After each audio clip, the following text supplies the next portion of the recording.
Bonjour et bienvenue sur le plateau de Bonjour chez vous. Aujourd'hui, on aborde un sujet très important mais très actuel aussi malheureusement. Le divorce existe aussi chez les chrétiens. Et oui, c'est une réalité. Le divorce est autant d'actualité chez les croyants que chez les incroyants. Et c'est pour ça qu'on a choisi ce thème aujourd'hui pour pouvoir nous sensibiliser avec Annabelle et Michael. Bonjour à tous les deux. Bonjour. Bonjour. Donc un thème important aujourd'hui, c'est pas un thème qui est forcément très drôle et on n'est pas forcément dans des hautes sphères spirituelles, mais pourtant le mariage est quelque chose de spirituel et c'est un thème important. Et j'aimerais d'emblée juste pouvoir préciser à quel type de couple on va s'adresser tout au long de cette émission. On ne parle pas des couples où il y a de l'abus, de la maltraitance subie par l'un ou l'autre des conjoints, souvent par l'épouse, mais pas toujours. Vraiment, on s'adresse à des couples qui vont mal, des couples qui se disputent énormément, où il y a peut-être du non-pardon, où il y a beaucoup de colère, beaucoup de souffrance et beaucoup de malheur qui se passent. Mais on ne parle pas à des couples qui sont dans des crises à un niveau différent et dans ces cas-là, on traiterait le sujet de manière différente. Je ne sais pas si j'ai été claire. Oui. Oui, mais c'est important de faire cette nuance parce qu'il y a des couples pour qui c'est des situations de mise en danger de vie ou de mort. Exactement, donc on traite la situation complètement différemment. Et aujourd'hui, on va avoir une rubrique « C'est mon histoire » qui est très belle. C'est un couple qui a divorcé et qui s'est remarié par la grâce de Dieu. Oui, c'est des choses qui sont possibles aussi. Et c'est un très beau témoignage qu'on écoutera donc en milieu d'émission. Pour l'instant, on va commencer avec toi, Annabelle, dans la pensée du jour.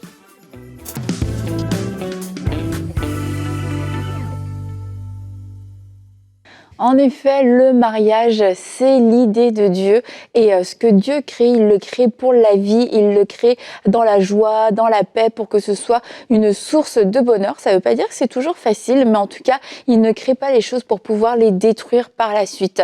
Et aujourd'hui, malheureusement, bien le divorce est entré aussi dans le monde chrétien, est entré dans l'Église et on ne peut pas faire comme si ça n'existait pas, comme si les chrétiens ne souffraient pas dans leur couple, parce que aujourd'hui, les chrétiens, il y a beaucoup de gens chrétiens qui souffrent dans leur couple et beaucoup en sont arrivés à la conclusion que le divorce était la solution face aux douleurs, face aux incompréhensions, face au manque d'épanouissement, face aux disputes, se dire mais on n'y arrivera pas. Et quelquefois c'est pas une histoire de manque d'amour, c'est de se dire on n'y arrivera pas, peut-être que je ne saurais jamais rendre l'autre heureux, peut-être que moi-même je n'arriverai jamais à être heureux dans ce couple, dans ce mariage, peut-être qu'on s'est trompé au début. Il peut y avoir plein de raisonnements, plein de façons de penser qui nous font arriver au fait que le divorce pourrait être la solution. Et aujourd'hui, j'aimerais qu'on puisse ensemble revenir à la pensée de Dieu lorsqu'il a créé le mariage.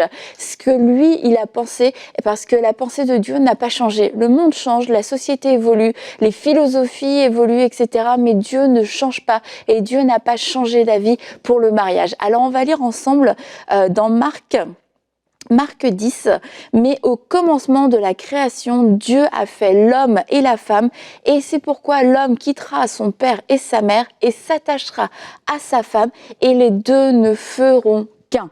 Ainsi, ils ne sont plus deux, mais ils ne font qu'un. Que l'homme ne sépare donc pas ce que Dieu a uni. Voilà ce qu'est la pensée de Dieu, résumée de façon très simple. Et lorsque on est en train de se disputer, lorsqu'on est en train de se déchirer, rappelons-nous, le divorce n'est jamais la solution que Dieu a pour notre couple. Dieu veut toujours que notre couple puisse réussir. Dieu veut que notre couple puisse traverser cette saison, puisse traverser cette épreuve. Alors plutôt que de chercher comment est-ce que je peux divorcer, est-ce que Dieu est d'accord avec ce divorce, eh bien je vous encourage à aller devant Dieu et lui dire, Seigneur, si je renonce à cette idée de divorce, montre-moi ce que je dois faire, montre-moi comment je dois prier pour ce couple, montre-moi comment je dois encore persévérer, Montre-moi comment je peux encore aimer. Et je crois que Dieu qui est pour votre couple vous donnera la persévérance, vous donnera la consolation, le réconfort dont vous avez besoin, vous donnera aussi la sagesse. Et il est capable aussi de faire renaître l'amour là où vous pensez qu'il n'y avait plus d'amour de possible. Il est capable de souffler sur ces braises. Vous n'y voyez plus rien, mais il est capable de souffler et de ranimer une passion dans votre couple parce que c'est le Dieu du couple, c'est le Dieu du mariage et il est fidèle à sa parole. Amen. Merci beaucoup, Annabelle, pour cette pensée qui donne de l'espoir. Et on en connaît beaucoup des couples qui étaient vraiment à ça du divorce. Et on se dit, il y a pas d'espoir, il n'y a plus rien à faire. Et Dieu a relevé ces couples, des gens même qu'on côtoie régulièrement dans notre quotidien, sans parler de tous les témoignages qu'on a reçus. Il y a vraiment de l'espoir. Et c'est important que vous puissiez oser y croire encore aujourd'hui. Dieu peut encore faire quelque chose dans votre couple. Et chérie, tu as des statistiques intéressantes sur le sujet à nous partager. Oui, j'ai des statistiques intéressantes, mais j'aimerais juste rebondir sur ce qu'Annabelle a dit, parce que je trouve ça trop fort. Elle a dit qu'au lieu de chercher à réfléchir sur le divorce ne doit pas être la solution, il faut le rayer. Et je crois que c'est vraiment important, parce que quand on considère que divorcer est une possibilité, on s'ouvre à cette possibilité. Et oui. Et il y avait ça me fait penser à une anecdote, le fameux roi qui voulait attaquer, c'est une histoire vraie, voulait attaquer un autre royaume qui était sur une île et ils y allaient régulièrement en bateau pour faire des batailles, pour remporter contre ce royaume qui lui résistait à chaque fois. Et à chaque fois que les bateaux accostaient et qu'ils se battaient, ils finissaient par perdre et revenir en arrière et faire demi-tour. Et puis il y a eu un nouveau chef de guerre qui a dit, cette fois-ci, on va faire autrement. Ils sont allés de nouveau combattre ce royaume contre qui ils perdaient à chaque fois, mais quand ils sont arrivés, ils ont accosté leur bateau, ils ont brûlé leur bateau, ils les ont sabordés. Et du coup, ils ont remporté enfin la victoire contre ce royaume. Et la raison pourquoi, c'est parce qu'ils ont brûlé leur plan B, leur plan de secours, et les gens se sont battus avec l'énergie du désespoir. Et c'est cette énergie du désespoir qu'on raye le divorce et que c'est pas une solution, il n'y a plus de sortie, je vais me battre pour mon couple. Oui. Et je voulais juste souligner ça, c'est très important. Alors pour les statistiques, devinez quel est le pays avec le plus fort taux de divorce dans le monde? Les États-Unis? Non. La France? La France, Oh. numéro 1 dans le monde. La France avec 45% de taux de divorce. L'Angleterre en deuxième position avec 42%. Et les États-Unis seulement à 41%. Ensuite, le Qatar à 38%. Les États-Unis, c'est une idée fausse que de dire un couple sur deux divorce aux États-Unis. Cette donnée n'est pas vraie. Et chez les chrétiens, alors on dit que chez les chrétiens, c'est aussi 1 sur 2 et encore une fausse information. Shaunti Fedan, chercheuse sociale et auteure formée à Harvard, et le docteur Brad Wilcox, directeur du National Marriage Project. Mon anglais est nul. Ils ont fait une étude poussée que le taux de divorce chez les chrétiens pratiquants qui vont à l'église est de 35%. Donc il est quand même important, mais il n'est pas aussi élevé que les autres. Alors d'autres statistiques intéressantes, c'est que devinez le métier. Bon, je ne vais pas vous faire deviner, vous ne le trouverez pas. Le métier où il y a le plus fort taux de divorce au monde, c'est les danseurs et les chorégraphes. 43% en France des danseurs et chorégraphes divorcent. Et on comprend pourquoi, je n'ai pas besoin d'aller, mais c'est les tentations. Ils dansent ensemble, ils sont exposés, hommes, femmes, etc. Très peu vêtus. Comme quoi, une des solutions, c'est de connaître ses limites et de ne pas s'exposer à des tentations et avoir des jalons. Alors la plus lourde conséquence, bien sûr, que les statisticiens donnent, c'est bien sûr les enfants, parce que les divorces, c'est les enfants qui subissent les plus lourdes conséquences. 1,6 million d'enfants en France vivent aujourd'hui dans des foyers, des familles recomposées, avec 8% des familles françaises qui sont recomposées. C'est énorme. Et je vais finir avec les principales raisons des divorces. Alors ça, c'est intéressant. La raison numéro 1. L'adultère? Oui, l'infidélité. C'est la raison que les personnes qui divorcent mentionnent le plus. Et en général, ce sont les femmes qui initient le divorce. Ah, ok. Certainement parce qu'il y a eu adultère du côté de l'homme. Deuxième raison, avec plus de 10% des demandes de divorce, c'est ce qui mentionne l'incompatibilité, donc l'égoïsme, mauvais caractère, comportement abusif, désaccord. Bon, c'est ça, l'incompatibilité. Troisième raison, l'argent et le travail. Absence d'emploi, dette, etc. Plus de 10% aussi. Et quatrième raison, les beaux-parents. Alors, les spécialistes, ils ont répondu à cette question. Est-ce que ces choses étaient là avant, là où il y avait beaucoup moins de divorces dans le passé? La réponse est oui. Alors pourquoi, comment on peut expliquer cette augmentation considérable du taux de divorce? Et leur réponse, c'est avant le début du XXe siècle, le divorce était une procédure longue et coûteuse et qui était stigmatisée par la société. Divorcer, c'était un sujet de honte. Et on ne divorçait pas parce qu'on était la risée de la société, c'était mal vu. Aujourd'hui, comme la société le tolère, les gens divorcent parce que la société tolère. Mais la grande question, c'est est-ce que c'est l'État qui a instauré le mariage? Non, c'est le mariage est initié par Dieu. Donc la grande question, c'est pas qu'est-ce que les sociétés pensent pour prendre ma décision, mais est-ce que Dieu, lui, qu'est-ce qu'il pense, l'auteur du mariage, et est-ce qu'il le tolère? Effectivement. Et si on a les yeux bien fixés, en on fait, ne divorcera pas. La réponse, Annabelle l'a donnée sur ce que Dieu pense, puisque tu l'as cité, et c'est notre verset du jour, Matthieu 19 au verset 6, qui nous dit « Ainsi, ils ne sont plus deux, mais ils ne font qu'un, que l'homme ne sépare donc pas ce que Dieu a uni. » Donc bien sûr, cette émission n'a absolument pas pour but de culpabiliser ceux qui ont déjà divorcé, absolument pas, et je crois que vous réglez ça avec Dieu, vous en êtes tout à fait capable. Mais cette émission est plutôt dédiée à tous ces couples qui sont en détresse et qui pensent très sérieusement au divorce, qui sont peut-être même sur le seuil du divorce, de savoir que si Dieu a pu ressusciter Lazare, qui était mort depuis 3 jours et qui commençait déjà à sentir l'odeur de la mort, peut-être votre couple commence à sentir l'odeur de la mort, vous dites l'amour a complètement disparu de notre foyer, eh bien Jésus a pu ressusciter Lazare d'entre les morts, alors que ça faisait 3 jours qu'il était dans le tombeau. Alors je crois sincèrement que Dieu peut ressusciter l'amour dans votre couple, l'amour qui paraît complètement mort et complètement flétri dans votre mariage peut être ressuscité de manière surnaturelle, mais ça demande déjà de le vouloir, de laisser Dieu intervenir, mais aussi très souvent, ça demande quand même de marcher sur son orgueil personnel, parce que c'est quand même l'incompatibilité, c'est quelque chose qui ne change pas dans le mariage, tout à coup on n'est plus compatible. Ce qui se passe, c'est qu'il y a quand même un égoïsme, un désir de vouloir toujours avoir raison qui très souvent en fait crée les grosses disputes dans les mariages, et c'est important de pouvoir marcher un peu sur son orgueil aussi. Dans les moments de crise, je pense que c'est important de ne pas se rappeler, c'est important de se rappeler de laisser Dieu au centre. Et puis quand on souffre, on oublie Dieu, parce qu'on se dit moi je souffre.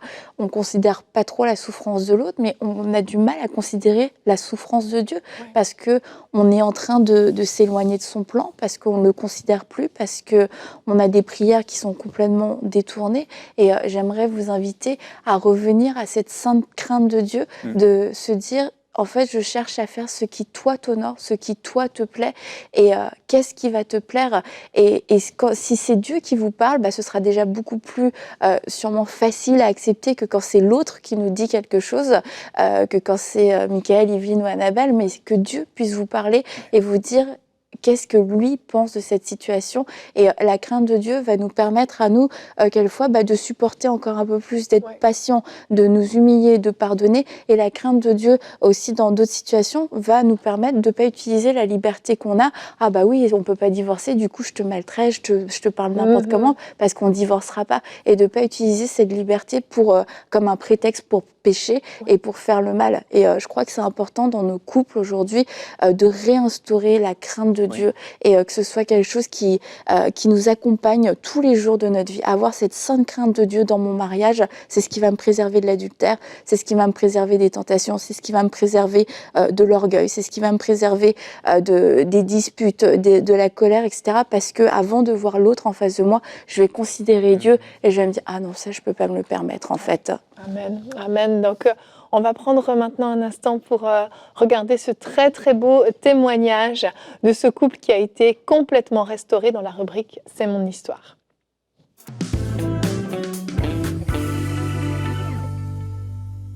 Alors, nous nous retrouvons pour la rubrique « C'est mon histoire » et aujourd'hui, nous recevons un couple, Oli et Jean-Luc. Bonjour à vous deux. Bonjour Nadine. Ça va bien? Très bien, merci. En tout cas, je suis très heureuse de vous avoir sur le plateau aujourd'hui parce que vous venez raconter une histoire particulière, une histoire d'amour, de divorce et de remariage. Oui, vous avez divorcé, vous êtes remarié. Et on va découvrir votre histoire ensemble. On va d'abord parler de votre arrière-plan, votre contexte familial. Et Oli, je te donne la parole. Oui, merci Nadine. Alors, qui suis-je? Alors, je suis née dans une famille de 4 enfants, d'accord, à Madagascar. Oui. Et à l'âge de 3 ans, mes parents divorcent. Et je vais en France avec mon père. D'accord. Et là, de la petite dernière, je passe à l'aînée d'une famille recomposée donc de plusieurs enfants. Okay. Et du coup, je traverse mon enfance avec sans ma mère et cette idée de ne pas avoir reçu d'amour maternel, de ne pas vraiment trouver ma place dans cette nouvelle famille.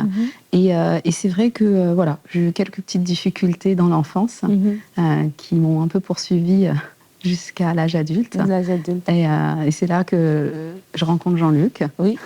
Et Jean-Luc qui lui aussi a un arrière-plan. Voilà, a pensé me rencontrer en pensant que j'étais son prince charmant, que j'allais la délivrer de cette situation. Mais moi aussi, j'avais mon bagage et mon arrière-plan. Donc moi, je suis né en région parisienne, d'une fratrie de 6 frères et sœurs. Et très tôt, mes parents se sont séparés quand j'étais enfant. Oui, il y a eu plusieurs tensions à la maison. Moi, j'étais enfant, donc j'observais ce qui se passait. Ça m'affectait quand même assez fortement. Et puis mon père a fait plusieurs allers-retours à la maison. Comme on dit, il a eu plusieurs vies. Et moi, en tant qu'enfant, je voyais ma mère souffrir en fait à travers ce climat un peu de violence aussi qu'il y avait parfois à la maison. Ouais. Et ce qui fait que j'ai très vite en fait développé en moi cette envie en fait d'avoir une famille idéale. Oui. D'avoir une famille où on vit heureux, les parents sont unis, on s'aime à la folie. Et puis voilà, ce qu'on pouvait voir des fois à la télé ou au cinéma. Et donc là, vous êtes donc tous les deux avec cet arrière-plan familial. Vous allez vous rencontrer. Oui. Et est-ce que ça va être le coup de foudre tout de suite? Comment ça va se passer, votre rencontre? Alors, oui, effectivement, on se plaît, on s'apprécie.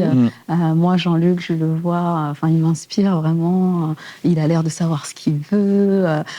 Et moi, je me suis laissée embarquer par cette idée qu'il voulait fonder une famille. Il me promettait vraiment beaucoup de choses qui étaient agréables à entendre. Oui. Même si moi, je ne rêvais pas particulièrement d'une famille. À ce moment-là, je rêvais plutôt d'indépendance. Du fait de mon arrière-plan, je ne voyais pas trop l'intérêt d'une famille à ce moment-là. Mais il était tellement convaincu et convaincant que voilà, je me suis laissée embarquer par son rêve. Par tout ça. Et donc là, vous vous mariez. Et déjà, toi, Jean-Luc, tu avais, dans ton adolescence, ou au début de ton âge adulte, tu avais rencontré le Seigneur. J'avais rencontré le Seigneur puisque dans le climat un peu conflictuel entre mes parents, bizarrement, mais c'est le bizarre de Dieu, le hasard de Dieu, mon père a pensé bon de déposer ma mère dans une église en pensant que ça allait aller mieux, ça allait lui faire du bien. Et du coup, on a grandi dans une église évangélique en région parisienne. Et ma mère s'est beaucoup attachée à la foi, et ce qui fait qu'avec mon grand frère, on a grandi dans l'église, en fait. D'accord. Et là, quand vous vous mariez, est-ce que c'est tout de suite, la lune de miel, tout le monde est bon, tout le monde est gentil, ou c'est on déchante et puis la réalité nous rattrape? Alors, en effet, donc Jean-Luc m'inspirait beaucoup, sa famille m'inspirait vraiment, il y avait ce cœur pour Dieu et vraiment, moi, j'étais très impactée positivement par cet environnement, cette cohésion familiale qu'il y avait. Et c'est vrai que moi, venant d'un milieu où c'était un peu plus compliqué, c'est vrai que quelque part, c'est comme si j'avais mis Jean-Luc sur un piédestal. Ouais. C'était comme mon sauveur. Oui. Moi, c'est vrai que je suis née dans une famille, j'ai grandi dans une famille qui était plutôt chrétienne de tradition, mais j'ai toujours eu quand même la possibilité d'aller à l'église, en fait, parce que j'ai toujours eu des voisins, voilà, le clin d'œil de Dieu, c'est que j'ai toujours eu des voisins qui étaient vraiment en Christ, qui m'amenaient à l'église, et donc j'ai connu l'école du dimanche et tout. Okay. Et donc, du coup, quand on rentre dans le mariage, c'est vrai que c'est autre chose de vivre en commun, d'apprendre à vivre ensemble. Voilà, il a eu son éducation, j'avais eu la mienne. Et c'est vrai qu'il y a eu un moment très rapide où vraiment la vie en commun, on voyait tout de suite nos différences, finalement, qui n'étaient pas un problème quand on passait notre phase de fréquentation. Oui. Et là, dans ces différences, il y a ton caractère aussi. C'est ça. C'est toi qui l'as dit. Oui, non, mais tu fais bien de le souligner, parce qu'en fait, on ne se rend pas compte de l'impact que peut avoir des fois des conflits dans une famille, une structure dysfonctionnelle, une famille dysfonctionnelle. Et ça nous impacte, nous, en tant qu'enfants, et aussi ça impacte notre façon de voir les choses, notre caractère. J'ai un père assez autoritaire. J'ai toujours eu un rapport particulier avec mon père, où je le craignais. Et du coup, je pense avoir développé aussi une certaine colère en moi intérieure, mais aussi un manque de confiance en moi, qui fait que quand je suis rentré en relation avec Oli, alors oui, au début, bien sûr, dans l'étape de flirt, où l'amour pardonne tout, et ben effectivement, mon caractère n'était pas encore palpable ou visible, mon vrai caractère, ma vraie personne. Mais une fois qu'on est rentré dans la relation, après notre mariage, très vite, ma personnalité a repris le dessus. Et c'est vrai que je pouvais avoir cette tendance un peu impulsive, parler mal à Oli, un peu colérique. D'accord. Et je ne m'en rendais pas forcément compte. Et donc, toutes ces difficultés ont fait qu'à un moment donné, il y a eu des cassures, il y a eu des séparations, il y a eu des difficultés. Tout à fait. En fait, moi, j'avais déjà eu cette impression d'avoir subi une partie de mon enfance. Oui.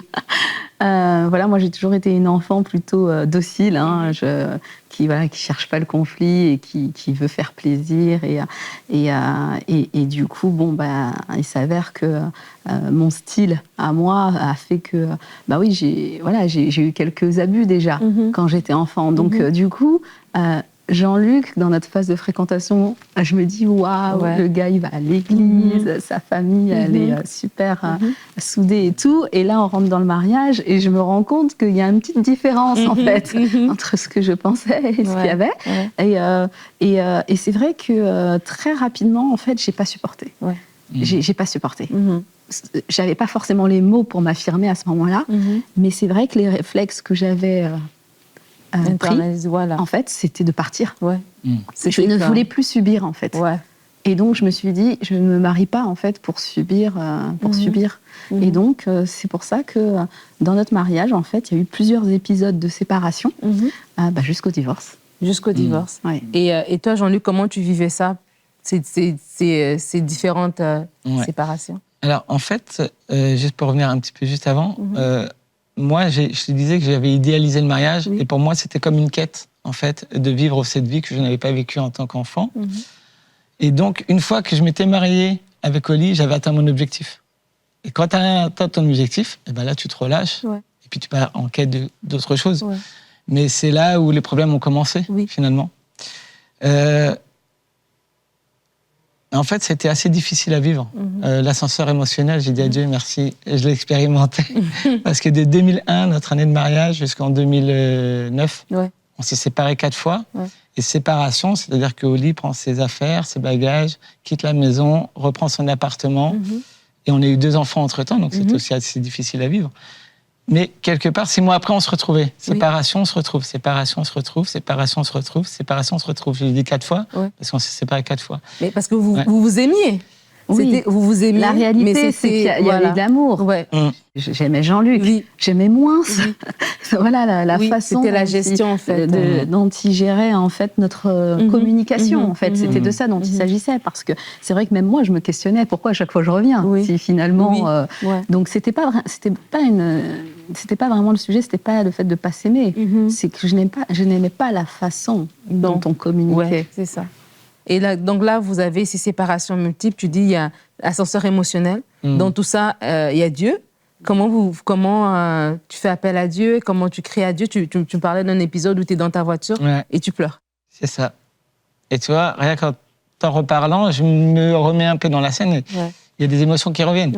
Mais c'est vrai que je disais à Dieu, mais je ne comprends pas le mariage, c'est toi qui l'as instauré dès la Genèse. Tu sais que je t'aime, je te sers, etc. Tu m'as donné une femme, et voilà, tout mon monde s'écroule. Et donc, ces moments, effectivement, c'était très dur. Mais une de mes plus grandes douleurs, c'est de voir mon fils aîné, en fait, subir un peu cette situation. et de le voir souffrir, en fait. Et il exprimait sa souffrance quand même de façon assez prononcée. Oui, c'était... Il faisait des crises de pleurs, de nerfs. pleurs. Et c'était compliqué pour moi à vivre en tant que mari, mais en tant que père aussi. De voir ses enfants, finalement, peut-être subir ce que moi j'ai vécu. Et j'en étais arrivé à me dire que finalement, c'est comme ça. C'est que j'ai subi ça en tant qu'enfant, mes enfants vont subir ça. Et puis on fera une famille recomposée, et puis c'est le plan comme ça. Et là, tu as crié à Dieu. Et Ouais. Dieu répond un soir, comme ça, où tu dois aller voir au lit pour des papiers administratifs. C'est ça. Et j'aime ce verset qui dit fais de l'Éternel tes délices. Et il te donnera ce que ton cœur désire. Ouais. Et j'aime bien la deuxième partie, c'est mets en lui ta confiance et il agira. Amen. Donc j'ai prié Dieu.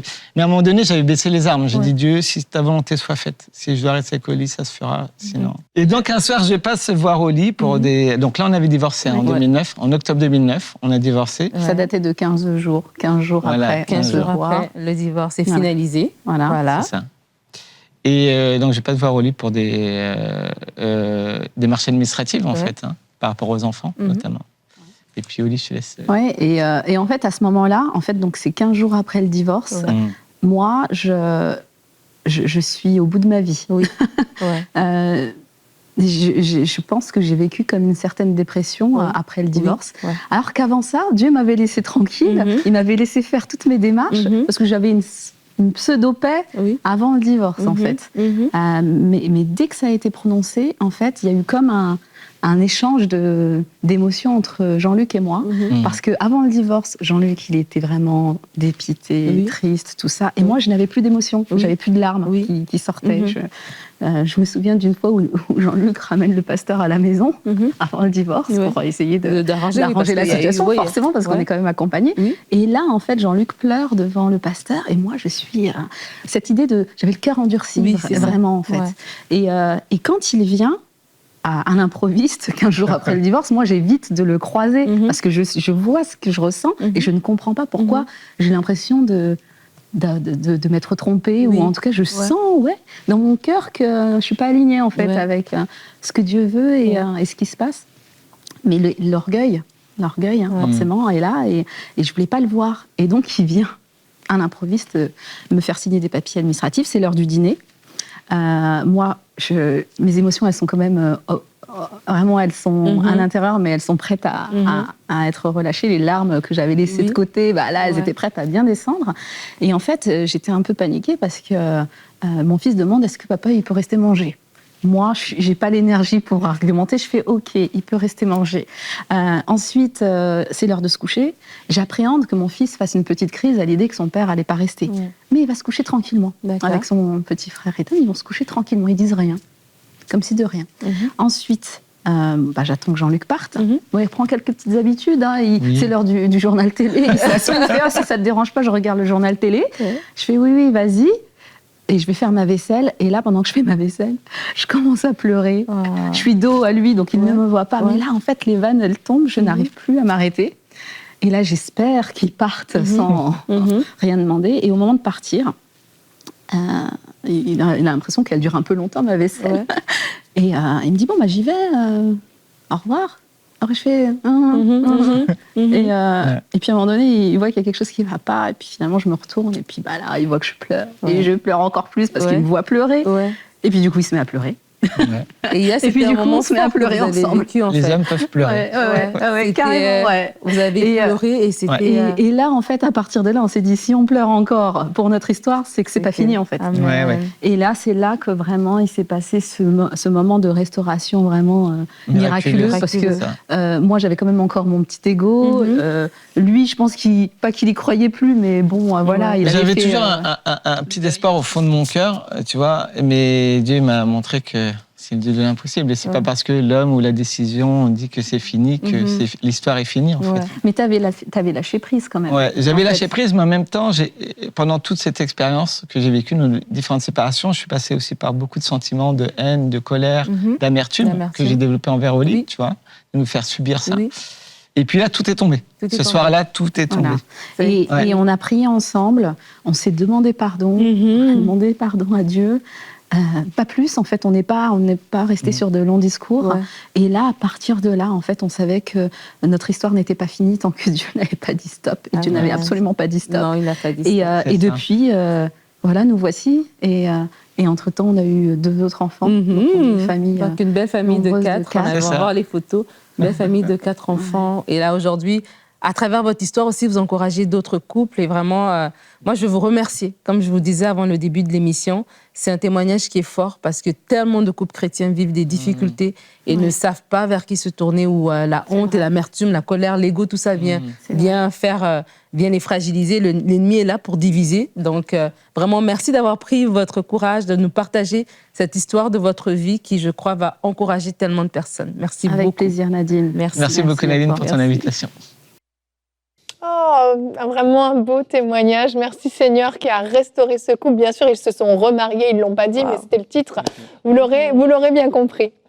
Oui, et j'aurais voulu dire un verset important qui me vient sur le cœur par rapport, encore une fois, j'ai trouvé super ce qu'Annabelle a dit parce que je crois vraiment, parfois on parle tellement que c'est difficile à retenir ce qu'il faut, à retenir la chose importante, mais ce qu'elle a dit, c'est que le divorce n'est pas la solution, il faut craindre Dieu, il faut se battre pour son mariage.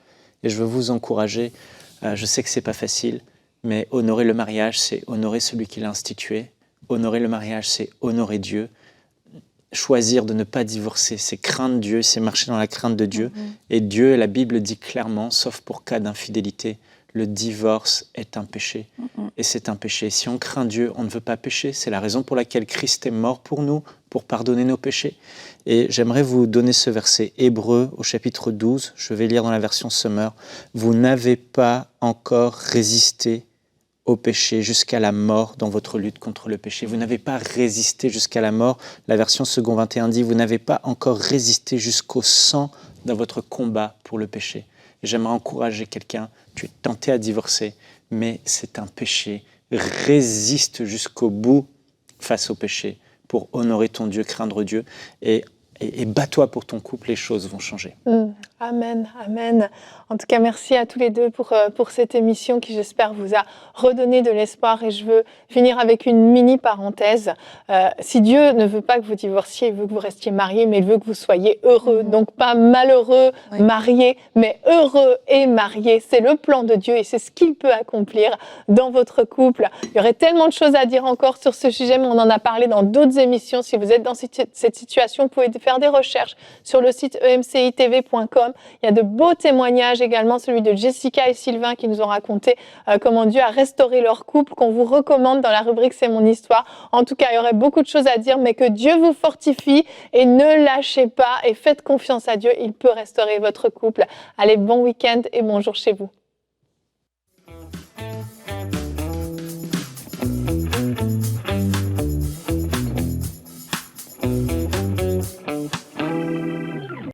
Nous croyons que ma Bible impactera des familles et la vie de nombreux enfants. Chaque jour, ils pourront découvrir ou redécouvrir les histoires de la Bible accompagnées d'une application pratique et d'une magnifique animation créée par nos équipes. Je suis tellement heureuse à l'idée d'imaginer leur petit cœur d'enfant touché par l'amour de Jésus. Pensez à l'héritage que nous allons laisser à nos enfants. Alors merci à tous ceux qui se lèvent pour faire partie des 5000 semeurs. Semons dès maintenant pour vivre une grande moisson à travers les projets du Centre EMCI. Pour faire votre don, rendez-vous sur emcitv.com/5000. Vous pouvez donner en une seule fois ou en plusieurs mensualités.